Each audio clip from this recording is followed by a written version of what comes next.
তো চলুন এআইকে জিজ্ঞাসা করা যাক। হ্যাঁ জেমিনি, তুমি কেমন আছো?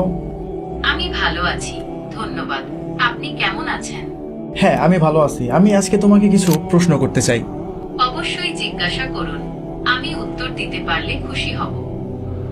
আচ্ছা, বর্তমানে মুসলিম বিশ্বের ঐক্য নিয়ে অনেকেই প্রশ্ন করেন এবং অনেকেই বলেন যে মুসলিম বিশ্বের এই ঐক্য আনা সম্ভব নয়। এর একমাত্র সমাধান ইমাম মাহদী আলাইহিস সালাম, তিনিই একমাত্র মুসলিমদেরকে ঐক্যবদ্ধ করতে পারেন। এজন্য সবাই প্রশ্ন করেন যে ইমাম মাহদী আলাইহিস সালাম তিনি কখন আসবেন, কখন তিনি আত্মপ্রকাশ করবেন। এই বিষয়ে কি তুমি কিছু জানো? ইমাম মাহদীর আবির্ভাবের আগে কিছু লক্ষণ দেখা যাবে বলে হাদিসে উল্লেখ আছে। যেমন 1. ফোরাত নদীর পানি কমে যাওয়া এবং সেখান থেকে সোনার পাহাড় বের হওয়া। 2. অনেক বেশি ভূমিকম্প হওয়া। 3. বিভিন্ন ধরনের ফিতনা বা বিশৃঙ্খলা দেখা দেওয়া। এগুলো ইমাম মাহদীর আবির্ভাবের সময়ের নিকটবর্তী কিছু লক্ষণ। আচ্ছা, ইমাম মাহদী আলাইহিস সালামের জন্মস্থান কোথায় হবে বা তিনি কোথায় জন্মগ্রহণ করবেন? হাদিস অনুযায়ী ইমাম মাহদী মদিনায় জন্মগ্রহণ করবেন। আচ্ছা, তিনি জন্মগ্রহণ করার পরে তিনি কি জানতে পারবেন যে তিনি ইসলামের ভবিষ্যৎবাণী অনুযায়ী তিনি হবেন ইমাম মাহদী আলাইহিস সালাম? তিনি কি এটা জানতে পারবেন কিনা? হাদিসে স্পষ্ট করে বলা নেই যে ইমাম মাহদী জন্মের পর পরই বুঝতে পারবেন কিনা। তবে কিছু ইসলামিক পণ্ডিত মনে করেন আল্লাহ তাকে বিশেষ জ্ঞান দান করবেন, যা দিয়ে তিনি নিজের পরিচয় জানতে পারবেন। আবার এটাও হতে পারে যে বড় হওয়ার পর বিশেষ ঘটনার মাধ্যমে তিনি নিজের পরিচয় জানতে পারবেন। ওকে, তিনি কত বছর বয়সে আত্মপ্রকাশ করবেন? হাদিসে ইমাম মাহদীর আত্মপ্রকাশের নির্দিষ্ট কোনো বয়স উল্লেখ নেই। তবে কিছু ইসলামিক পণ্ডিত মনে করেন 40 বছর বয়সে তিনি আত্মপ্রকাশ করতে পারেন। আবার এটাও হতে পারে যে বিশেষ কোনো ঘটনার মাধ্যমে তিনি নিজের পরিচয় জানতে পারবেন এবং তারপর আত্মপ্রকাশ করবেন। আচ্ছা, তার জন্মগ্রহণের পর আমরা কি কোনোভাবে জানতে পারব বা মুসলিম বিশ্ব কোনোভাবে কি জানতে পারবেন যে ইমাম মাহদী আলাইহিস সালামের জন্মগ্রহণ হয়ে গেছে? কিছু হাদিসে ইমাম মাহদীর জন্মের কিছু বিশেষ লক্ষণের কথা বলা আছে। তবে এই লক্ষণগুলো এতটাই স্পষ্ট নয় যে সাধারণ মানুষ জন্মের পরপরই তাকে চিনতে পারবে, বরং এই লক্ষণগুলো হয়তো তার আবির্ভাবের কাছাকাছি সময়ে স্পষ্ট হবে। আচ্ছা, তিনি কোথায় আত্মপ্রকাশ করবেন? তার জায়গাটা কোথায় হবে?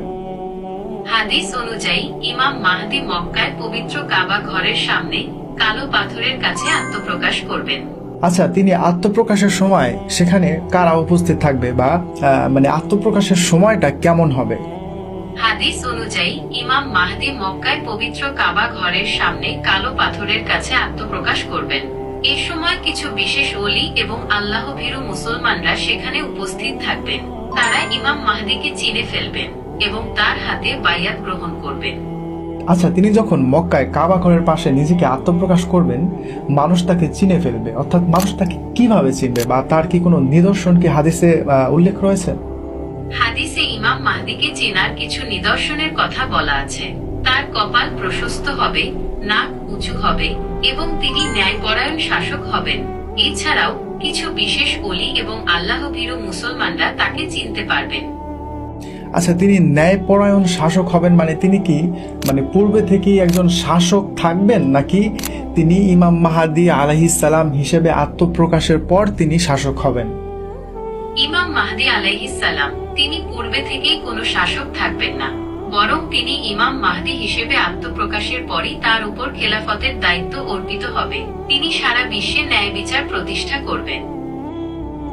আচ্ছা, তিনি যেহেতু মক্কা থেকে তিনি আত্মপ্রকাশ করবেন, সেহেতু কি আমরা এটা ধরতে পারি যে তিনি সৌদি আরবের শাসক হবেন বা বাদশাহ হবেন, বা সেখান থেকেই খেলাফত কায়েম হবে সৌদি আরব থেকে?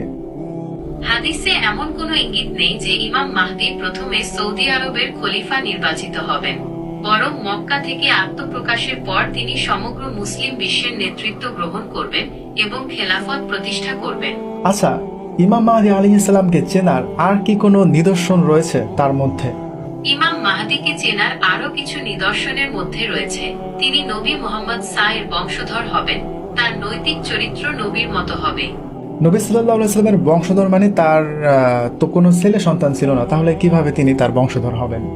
নবী মুহাম্মদ সাহের কোনো ছেলে সন্তান ছিল না, তবে তার বংশধারা কন্যা ফাতিমা রায়ের মাধ্যমে অব্যাহত রয়েছে। ইমাম মাহদী ফাতিমা রায়ের বংশধর হবেন। ওকে, ঠিক আছে। আচ্ছা, আরো কি নিদর্শন রয়েছে ইমাম মাহাদি আলাইহিস সালামকে চেনার জন্য, যেমন তার নাম, তার পিতামাতার নাম বা তার গোত্র? ইমাম মাহদি আয়ের নাম মুহাম্মদ, সায়ের নামের সাথে মিল রেখে মুহাম্মদ হবে। তার পিতার নাম হবে আব্দুল্লাহ, যা মুহাম্মদ সায়ের পিতার নামের অনুরূপ। এছাড়াও তিনি ফাতিমা রায়ের বংশধর হবেন এবং মক্কা থেকে আত্মপ্রকাশ করবেন। ওকে, ঠিক আছে। আচ্ছা, এই যে বর্তমান আধুনিক বিশ্ব, এই আধুনিক বিশ্বের অত্যাধুনিক অস্ত্রশস্ত্র সজ্জিত এই যে বিভিন্ন শক্তিশালী দেশ, তিনি কিভাবে লড়বেন? আল্লাহ কি তাকে কোনো অলৌকিক ক্ষমতা প্রদান করবেন? হাদিসে ইমাম মাহদি এর কিছু অলৌকিক ক্ষমতার কথা বলা আছে, যেমন তিনি অল্প সৈন্য নিয়েও বিশাল সেনাবাহিনীকে পরাজিত করবেন। তার সময়ে পৃথিবীতে শান্তি ও ন্যায় বিচার প্রতিষ্ঠিত হবে। তবে তার প্রধান শক্তি হবে আল্লাহর প্রতি তার গভীর বিশ্বাস এবং তার ন্যায়পরায়ণ নেতৃত্ব।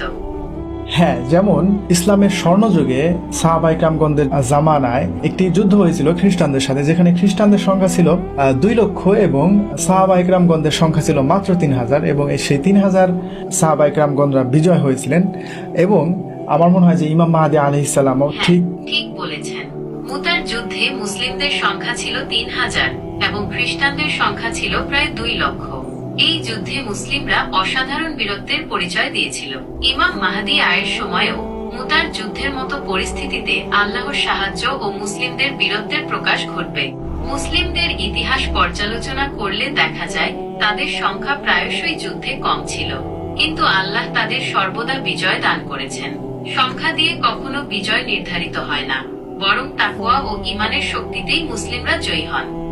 আচ্ছা, ইমাম মাহদি আলাইহিস সালাম তিনি কত বছর পর্যন্ত পৃথিবীতে তিনি শাসন করবেন, তিনি খলিফা হিসেবে থাকবেন? হাদিসে ইমাম মাহদি আয়ের শাসনকালের বিভিন্ন মেয়াদ উল্লেখ আছে, যা 7 থেকে 9 বছর পর্যন্ত হতে পারে।